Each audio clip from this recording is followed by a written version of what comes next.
Dalawang klase po ang dual citizenship. Ang unang klase po ng dual citizenship ay kung kayo po ay mag-a-apply ng dual citizenship. So ito po ay tinatawag na dual citizenship by choice.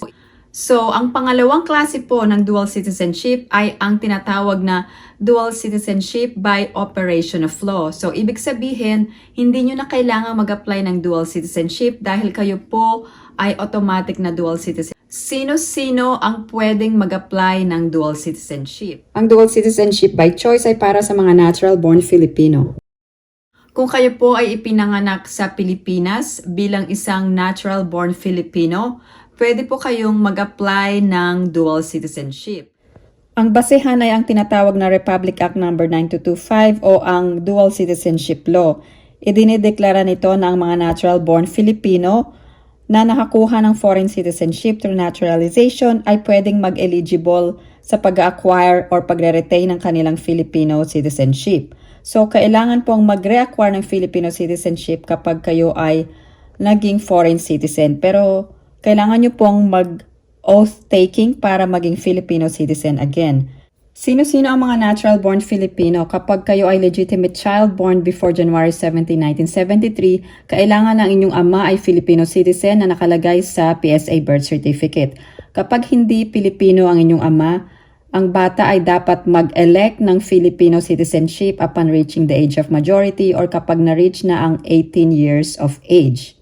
Ang pangalawang klase ng natural-born Filipino ay isang illegitimate child na pinanganak before January 17, 1973 at kailangan ang mother ay isang Filipino citizen at the time of birth na nakalagay sa PSA birth certificate. Ngayon, ang pangatlong natural-born Filipino ay pinanganak on or after January 17, 1973 at kailangan lang ay either father or mother ay isang Filipino citizen na nakalagay sa PSA birth certificate. Ang mga natural-born Filipino ay ito po yung mga Pilipino na ipinanganak sa Pilipinas at depende lang kung kailan before or after January 17, 1973. Bakit po ito ang cut-off? Dahil ito po yung date na na-ratify ang 1973 Philippine Constitution. Kung mag-apply kayo ng dual citizenship, dapat po meron muna kayong PSA or Philippine Statistics Authority Birth Certificate. So wala na pong NSO. So yung NSO ay napalitan na po ng PSA. So pwede kayong mag-order ng inyong birth certificate online, especially kung kayo ay nakatira sa abroad. I-type nyo lamang po ang psaservilis.com.ph at pwede nyo pong makuha by delivery ang inyong birth certificate from the Philippines. So medyo may kamahalan lang po. Pero ang ipapayo ko sa inyo ay mag-order po kayo kaagad ng mga isa or dalawang kopya para sa inyong Philippine birth certificate. Balikan ulit natin ang dual citizenship by choice. So, diniscuss ko sa video na ito na ang mga former Filipino na natural-born Filipino ay pwedeng mag-apply ng dual citizenship. Ngayon, kung meron kayong anak, ang inyong anak ay pwedeng mag-apply ng derivative, dual citizenship, at kailangan lang po ang inyong anak ay pinanganak outside of the Philippines. Kung kayo ay mag-apply ng dual citizenship at kayo ay former Filipino citizen at meron kayong anak, ang inyong anak ay magkakaroon ng derivative, Filipino citizenship, at kailangan lang po ay mag-apply kayo para sa inyong anak. Ito ay applicable lalong-lalo na sa mga unmarried children below 18 years of age. At kailangan po ay kasama sila sa inyong application dahil kayo po ang magulang para makakuha din sila ng derivative citizenship. So, hindi na po kailangan ng oath-taking para sa mga anak at kailangan lang po ay mag-apply kayo ng inyong dual citizenship. So, ito po ang kaibahan ng dual citizenship by choice at derivative citizenship. Ang dual citizenship ay para sa mga former Filipino citizens at ang derivative ay para sa mga anak po ng former Filipino citizens na born outside of the Philippines. So, hindi na po kailangan ng appointment at magkaiba rin po ang presyo. So, makikita po dito ang difference ng dual at derivative. So, ang mga requirements po ay makikita sa Philippine Consulate websites. Kung kayo ay nag-abroad at naging permanent resident, halimbawa po sa Amerika, at kayo ay nakakuha ng green card, hindi po kayo obligado na magkaroon ng foreign naturalization or US citizenship. Nasa sa inyo po iyon kung gusto pa rin po ninyo maging Pilipino or maging isang US citizen. Kung kayo ay green card holder, hindi po kayo dual citizen dahil po hindi kayo nagkaroon ng panibagong foreign citizenship.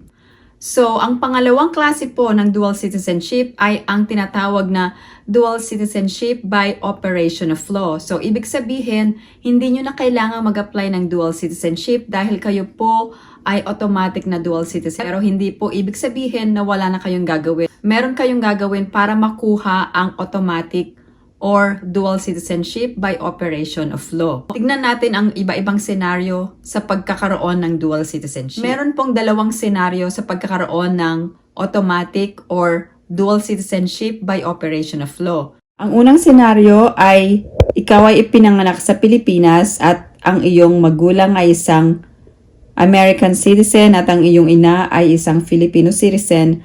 Pwede kang matawag na dual citizen at birth. Ano po ang dapat gawin? Magkaroon po dapat ng report of birth ng mga magulang. Ang US citizen father, dapat po mag-file siya ng US Consular Report of Birth sa US Embassy at ang ina ay dapat ay magparehistro ng iyong kapanganakan at magkaroon ka ng birth certificate. At once nagawa na po ito, pwede ka nang mag-apply ng US at Philippine passport.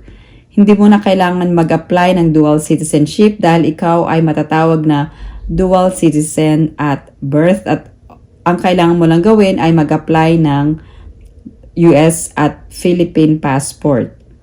Pangalawang senaryo, ikaw ay ipinanganak sa Amerika or USA. Ang iyong tatay halimbawa ay US citizen at nanay ay isang Filipino. Sa American father, kailangan lang ay magparehistro at magkaroon ka ng US Certificate of Birth at sa Filipino mother, kailangan lamang ay report of birth sa Philippine Consulate kung saan sakop ang iyong residence. And after magawa ito ay kailangan mong pwede ka nang mag-apply ng US at Philippine passport. Again, ikaw ay matatawag na dual citizen at birth. Kung kayo ay magkiklaim ng automatic dual citizenship or dual citizenship by operation of law, ibig sabihin kailangan nyo pa rin mag-submit ng dokumento. Kung meron po kayong magulang na isang Pilipino at depende po kung saan kayo pinanganak, pwede po kayo magkaroon ng dual citizenship kahit hindi na kayo mag-apply. Marami pong Pilipino ang hindi nakapag-file ng report of birth para sa kanilang mga anak at ang mga anak na ito ay more than 18 years of age. So marami po ang nagtatanong kung pwede pa rin nilang makuha ang dual citizenship. So meron pong iba-ibang senaryo at kailangan nyo pong mag-file ng petition para ma-recognize po kayo as a Filipino citizen. So marami pong mga Pilipino ang ipinanganak sa ibang bansa at ang kanilang magulang ay Pilipino at hindi nakapag-file ng report of birth ang mga magulang. Halimbawa, ang iyong magulang ay hindi nakapag-submit ng report of birth at kayo ay let's say 50 or 70 years of age at gusto nyong manirahan or mag-retire sa Pilipinas. Pwede rin po kayong mag-claim ng dual citizenship kaya lang magiging complicated na po ang proseso pero posible pa rin po ninyong makuha ang dual citizenship. So meron pong proseso na kailangan i-follow at makikita po ang mga procedures na ito o mga panuntunan sa Bureau of Immigration. Salamat po sa pagsubaybay sa aking YouTube channel at kung meron po kayong katanungan, i-post lang po sa comment section below or pwede rin po kayong mag-send ng message sa Facebook page.